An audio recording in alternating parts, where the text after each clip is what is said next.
banana slam jam.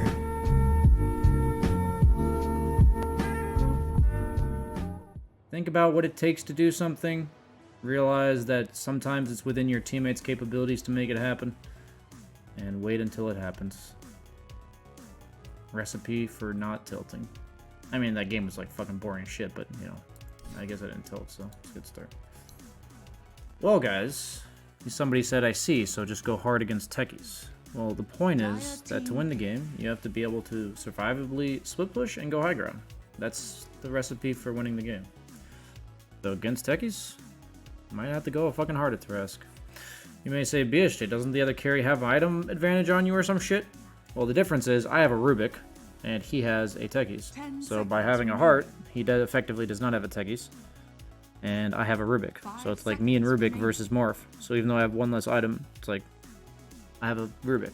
So to be honest, guys, that last game kind of indicates a lot of progress for me. Because I think one of my biggest issues as a carry is like trying to get shit done when you can't. I kind of relapsed for a bit. Like 15 minutes in, I ran into our jungle and fed. But then I was like, wait a minute. Just wait. Do what's within the capabilities of my hero. And then we won the game. That was cool. I think the biggest sign of progress for me personally is that. And then in the laning phase, I knew I was supposed to crush that lane. And I feel like in the past, I would be pressured, I'd be pressuring myself to shit on the Lycan. But when my Undying dies first blood, which was kind of my fault, I accept that. And then, it probably was my fault. And then my Undying feeds the second kill, which was not my fault, but he did. We can't crush that lane anymore. Like, I'm still going to win it, but I can't crush the lane. And then I said, well, I can't really play aggressively because Batrider could rotate at any point. And like 20 seconds later, the Batrider ganked my lane. And I lived, so... And the only reason I lived was because I was like at my tier 1 tower rather than playing up in Lycan's face. So that's a big difference for me, I think. When I'm not playing well or when I'm not disciplined, I don't make those plays correctly. And I have that extra death or two. The game's hard. The game felt pretty easy because I had a like 12-minute Ag Scepter. Alk game? Yeah, I played Alk. It was against Enigma or Shaker off lane. It's like a really nice Alk game. Yeah, this item seems pretty dope now. They buffed it a lot. It's a really good catch item. Like, when the enemy team's split pushing and you're getting kited around the map. It's not like kited in fights. It's like kited around the map. You know, you blink from one location to another and then you suddenly move at 600 move speed. That shit's dope. What are the conditions for Ags first over Battle Fury? If there's an item in the game that makes me way harder to kill, and it's not super inconvenient like a BKB, I'll almost always rush it as a carry. Because one of the limiting remember what I said? Do you guys remember what the first item is supposed to do? Do you guys remember the formula for solo carrying the game? Do you guys remember that formula? First item is supposed to make you clear waves fast enough. The second item is make it so you can survivably clear waves. So it doesn't matter if I have a Battle Fury or Maelstrom. If I just die to Batrider off cooldown, it just doesn't matter. Like, my speed of farm is not faster. But like, Troll has decent wave clear already. So then I just go X. And then I realize that I can still die full to 0 if Batrider and his team gank me. So then I went Sanj and Yasha. And then I went Maelstrom. So it's like survivable split push. And then you can itemize to kill people. So we itemized to kill people after that, right? We went Maelstrom into Blink Abyssal. Or Abyssal Blink. It's a pretty common formula. I might have mentioned it on this channel about 2,000 times. I'm just reminding you that it does not change. The answer to your question is the same fucking formula. It's just a matter of how I do it. If I'm survivable with a Battle Fury, of course, I would go Battle Fury. There's games where I've talked about going like a farming BKB. And like a farming BKB means like, if I don't have a BKB, they can kill me at any point. Like if they gank me. Like if they were to 3-man smoke gank me, they'd kill me. But if I have a BKB, I can like farm Ancients and not be afraid of a smoke gank. So it's like, that's a farming BKB. In the sense that I don't want to fight them, but I don't have to fight them. Because, like, if you think about it, if Batrider can just kill me, like, Bulba's a good player. He's just going to run at me all game. Like, that's what he's going to do. He's going to try to kill me all game if I don't build an item that prevents him from doing so. But by building this Ags, if you look at that game, notice how many times Bulba fucked with me after I got that Ags. Literally 0. Other than the 5-man, like the lasso into 5 people. There was not a single time that Bulba tried to kill me. I remember, this is so long ago, but it was like 6 years ago.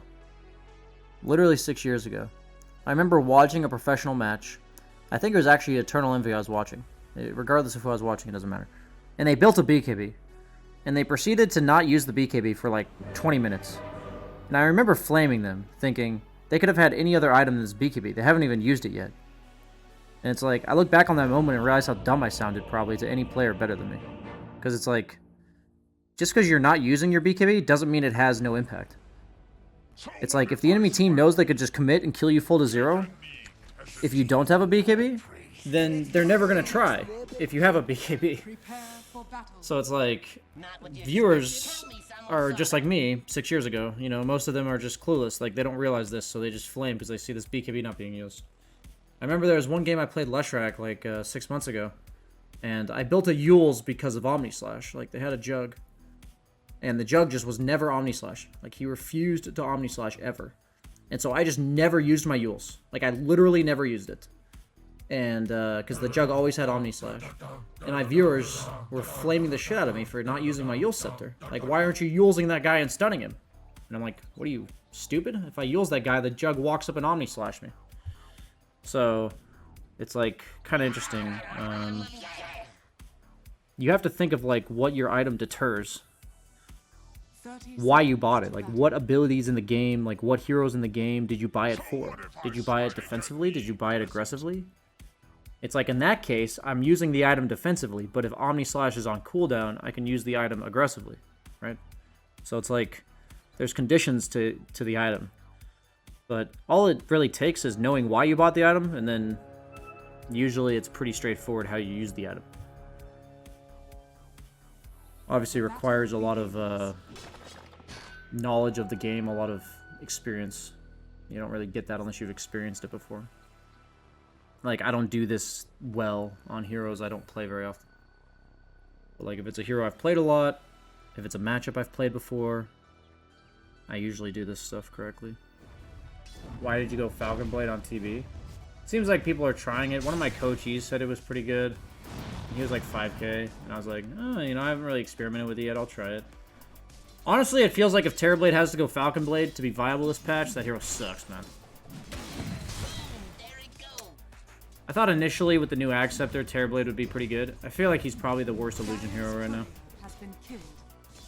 I think Falcon Blade's super nice on some heroes. So, like, if you compare Falcon Blade, I always compare it to Aquila, right? Because it's like a little bit of stats, a little bit of damage, and a little bit of mana regen. If you compare it on a hero like Weaver, it's pretty comparable. Because a lot of Weaver's farming rate is Sakuchi, so the mana regen's really nice. And then also the damage goes well with Geminate. He doesn't technically need the attack speed provided by Aquila, right?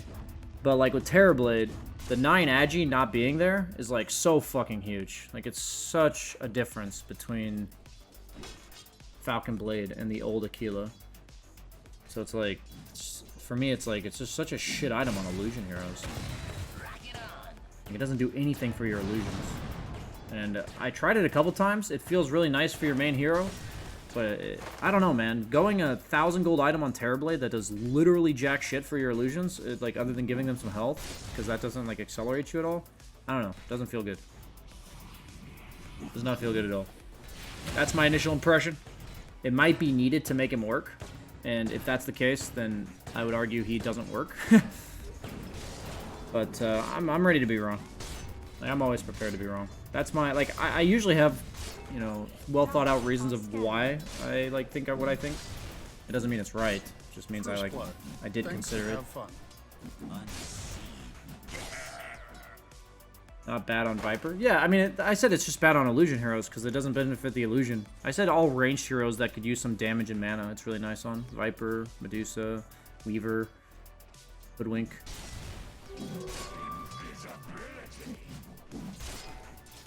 Yeah, all these heroes, like Falcon Blade feels really nice on Weaver. Like, I like that item on Weaver. Falcon Blade Spectre? Nah. Another illusion hero. Spectre needs to deter you from going on her. Whether that's Manta, Blade Mail, Radiance. Falcon Blade doesn't like do any of that. Spectre also has health sustain issues.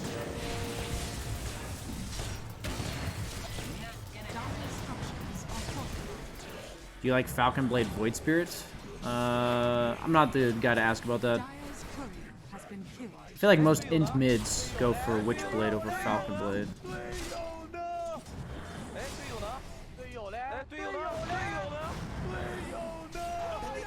Core Potom with Falcon Blade? Yeah, I mean, if Potom was to be played core, I think Falcon Blade would be good. Obviously, ranged hero that benefits from some mana regen and damage. I don't think there's any melee heroes that I would buy Falcon Blade on. It's like hard to explain because like you look at the item and you say BSJ, why would you only buy it on ranged heroes? I just can't think of a melee hero that would want that. Most melee heroes have other issues. I'm not really sure about Spectre. There's probably games that she'd be okay. I've seen her picked in like some of these competitive matches. I honestly have not played Spectre at all this patch, so in terms of like viable builds that make her work, I don't actually know. Like, in my eyes, if I were to pick Spectre, it would have to be, like, the perfect Spectre game, and it would be based on my knowledge accrued from last patch, right? And I would kind of just wing it based on what the game was. I don't think there's a point in, like, refining a Spectre build, because it would have to be such a perfect game for Spectre that I would probably go a perfect build for Spectre. Like, as I've talked about, like, on Spectre and like or just carries in general, most of them have like a default layout of items you would normally go. So it's like on Troll, I usually wouldn't rush Ags first, right? But like because I'm against Batrider, I'm against a hero that counters me, I'm gonna go Ags.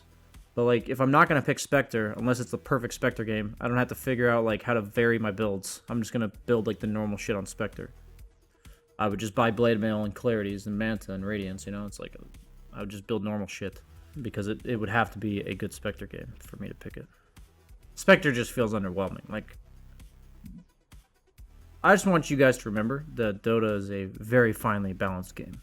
And when one hero receives 3 or 4 minor nerfs in a row, they seem minor, right?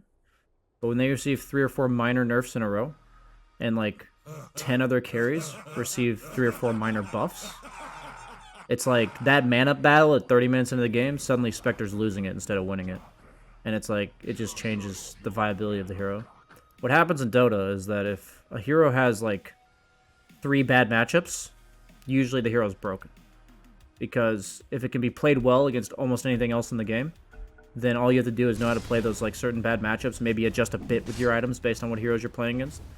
But if you have like a Spectre who loses 40 minutes plus to half the carry hero pool, you just can't pick Spectre. Like, if they have any of that half of the carry pool, you can't pick it. You know? It's like, because Spectre was good against almost everything last patch, like, if I said, okay, Spectre's bad against X hero, right? And I would say, guys, like, in this game, I know Troll's bad against Batrider, and that's about it, in terms of what he had as options for last pick. So, in a competitive match, if I were to pick Troll, I'd be like, guys, all we have to do is draft the hero that doesn't get countered by Troll. And if they pick Troll, that doesn't get countered by Batrider. And if they pick Batrider, sure, it counters our Troll, but we'll be ready for it. Or we just ban the Batrider, you know? It's like, if they have a few bad matchups, the hero's nice. It's broken. It's really good. Really viable. Like, that's why I don't think Lycan first pick ever works. He has too many bad matchups. Like, I analyzed a competitive match today, where it's Lycan first pick, and I had said yesterday that Lycan first pick just doesn't work. At least I don't think it works. The other team just picked fucking Tide Monkey King, and the Lycan can't play Dota. It's just like last game. Pick Troll plus Brewmaster, and he just can't play Dota with Lycan. Like, how do you play Dota against those heroes? So, I think Lycan is situationally quite powerful. A lot of times he's getting banned in the second round. I think that makes sense to me. If you see like 2 of the cores, and they're both bad against Lycan, then Lycan can be really powerful. But if you pick him early on in the draft, you're literally just going to be against 3 cores that shit on you, and then you can't play Dota. So I don't think Lycan's good enough anymore to do that. Like, they nerfed him pretty hard. Wraith King is pretty strong. I just yesterday mentioned, or like not yesterday, like 3 or 4 days ago mentioned that I didn't think Wraith King should have been nerfed again, but I keep watching it at this tournament, and this looks really good. He just has enough options for what items he can go. He has like a multitude of different timings he can hit based on what lineups he's in. You can go like Glove of Haste Radiance, you can go Armlet Radiance, you can go Armlet like Deso Basher, you can go like Armlet Blink Dagger, you can just go Phase Boots Radiance. Like, you have a lot of different timings you can hit, you have a lot of different variances to the build, and he usually gets pretty good farm. He pressures towers, like he just kind of does everything. He scales really well. He benefits from all the upgraded blinks a lot, because like any hero that used to want to buy blink but couldn't scale into the late game, if they bought a blink, is way better now. For sure, because like these agi and strength blinks are pretty nuts in the late game. If you compare it to like Wraith King's old 6 slot, right? Like he used to just have a regular blink, or he wouldn't have a blink, which Wraith King really wants a blink, honestly. Same with Alk. I think Alk got buffed by the blink buffs too. I really like the blink buffs. I'm really happy they added them to the game. I'm really happy they added them to the game. Really cool items. Like, they made so many heroes that previously couldn't go blink be able to go blink. And I think that's like a really cool thing to do in Dota. Give heroes like another viable build. I think that's really interesting and fun.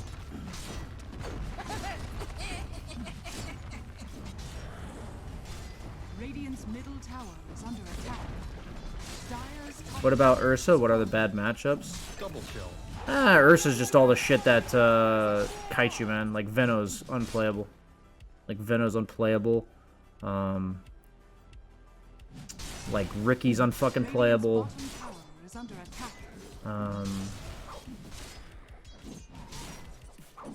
I'd say Veno, Ricky are like his 2 worst matchups right now. Carry to carry, Ricky like shits on fucking Ursa, dude. It literally dumpsters Ursa. I'm actually gonna refuse to pick Ursa in pubs if Ricky's not banned. I don't think it's winnable. I think the game has to go beyond perfect for you to win with Ursa against Ricky. It's like the matchup is so one-sided. It's crazy. Phantom Lancer? Nah, Ursa's actually pretty damn good against Phantom Lancer. You go Battle Fury, you cleave off of your Fury swipes. You can even just hit an illusion 6 times, and you'll kill all the shit. Like, doesn't matter if you are not hitting the real one. Ursa's actually pretty damn good against PL. I would say it's like even. I would be perfectly happy to play either into the other if it's like a really good Ursa game or a really good PL game. I wouldn't be dissuaded from picking either into the other. Why is Ricky good versus Ursa? Ursa never builds armor. And you don't want to have to go BKB. And you also can't reliably burst the Ricky because you're a hero that heavily relies on information to get the initiation you want on Ursa. And Ricky's obviously fucking invisible, so... Maybe I should just upload the last like 10 minutes and put it on YouTube. I feel like people would probably like this shit, huh? Just talking about the patch. Strength or Int Blink on Tide? Probably Int Blink, I'd imagine. It's amazing how easy it is to just like casually rattle off what's going on in my mind, but then to consciously create a list is like so taxing. His life's really dead. He does win against Jug in a 1v1, but I'd say Jug's a better hero this patch. Which level 25 talent on Wraith King? I'd say the majority of the time you take the Northern Strike.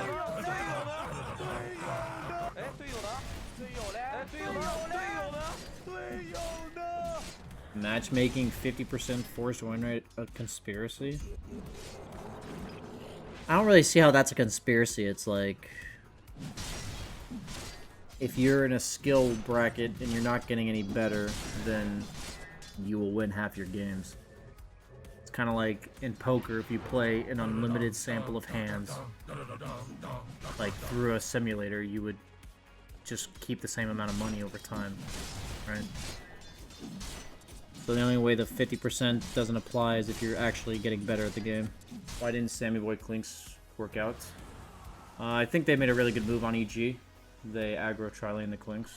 Clinks wanted to be, you know, in a regular dual lane, harassing the offlaner. But heroes like Clinks, they struggle against tri-lanes because all of their damage is single target. And they rely on their own like positioning, sitting back, and trading. Heroes that trade a lot are generally not strong in tri-lanes. Usually tri-lanes are strong with like kill carries. Like Jugs and shit, you know? Ursas. But heroes like Clinks, they don't want to be in a tri-lane. What change would you make to make Mage Slayer a good item? I also like actually make that hero scale better. I don't really know how you would do that, but problem is it basically neuters the hero that's buying it. I feel like no carry wants that for how much gold it costs.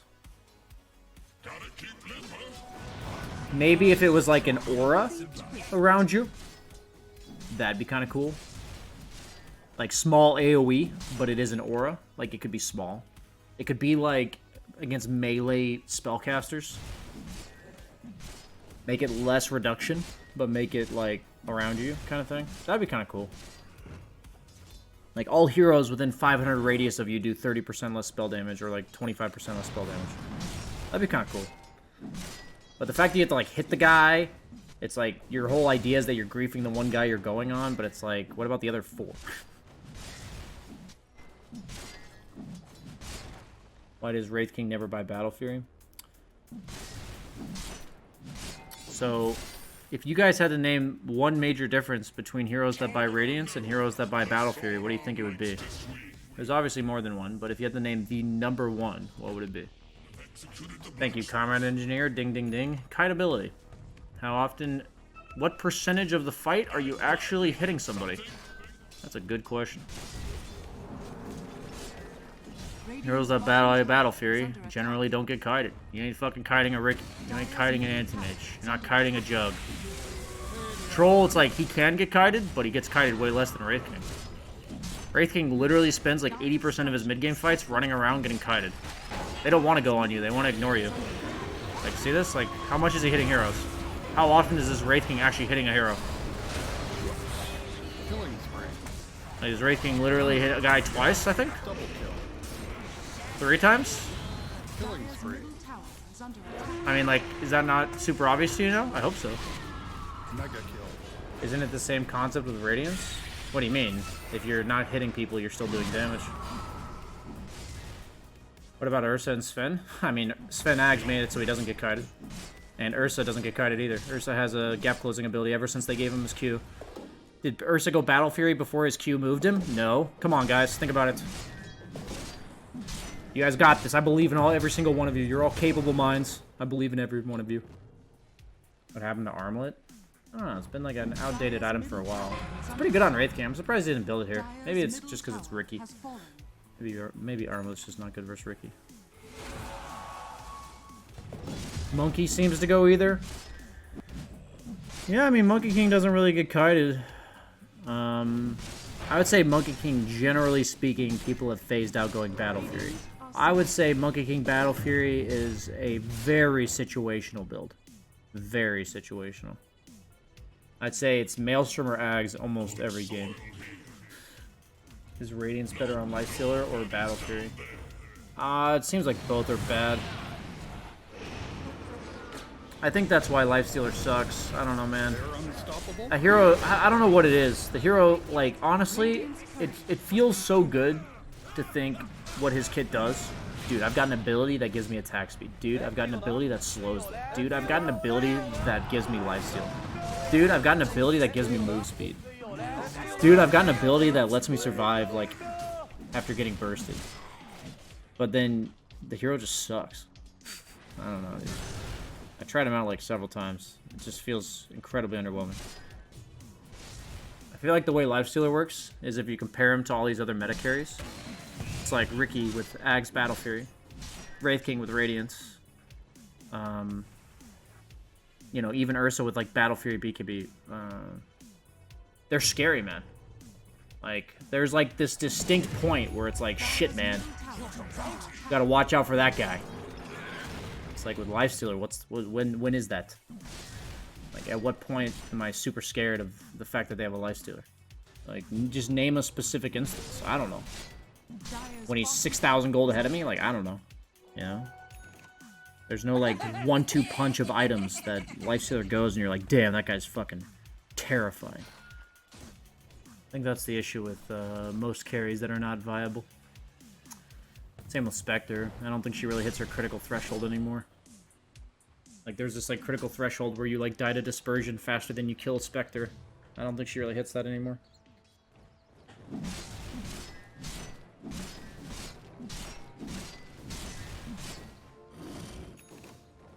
Is Naga Siren in the meta right now? I think she's specifically very good against Lycan, Beastmaster, and Nature's Prophet.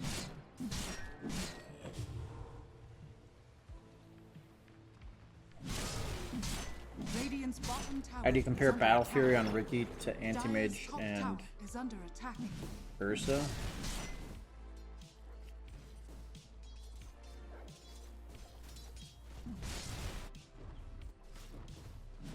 I'd compare him more similarly to Ursa because he tends to play off map still, and he can also show up to fights with just a Battle Fury. Anti-Mage usually just needs a split push. He's probably showing on lanes more often. I would say out of the three, Riki shows on lanes the least. He doesn't really have like a reactionary survivability kit. Riki's survivability is that you can't see him, right? Dominating performance.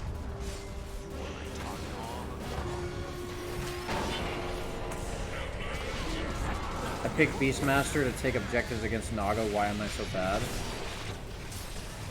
Mega kill. Double kill. Oh shit, is he gonna live? No way he lives. They're unstoppable.